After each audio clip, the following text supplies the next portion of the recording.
Hello everyone and welcome back. Today I'm going to unload this rack of wood I cut last weekend. This week was pretty busy. I didn't have time to get to it to get it unloaded. So I just wanted to show you guys how easy it is unloading off this rack. And if you got any questions, comments, leave them below, and thanks for watching.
All right, there we have it, folks.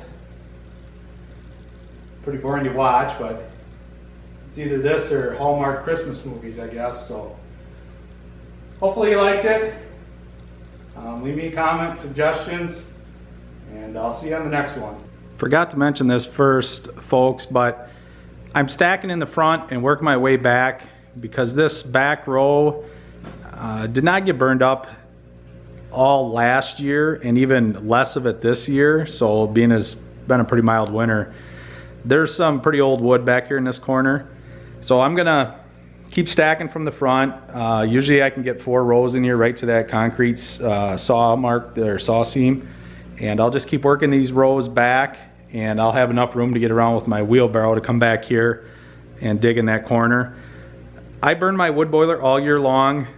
Sometimes when I get into the June, July, August months, my hydronic panels outside pull me through for hot water for domestic. So my wood usage cuts back pretty good in them months, but like I said, I burn this thing all year. This boiler doesn't matter if it's 100 degrees out or 40 below, it burns the same. It's just more frequent that you'll fire it.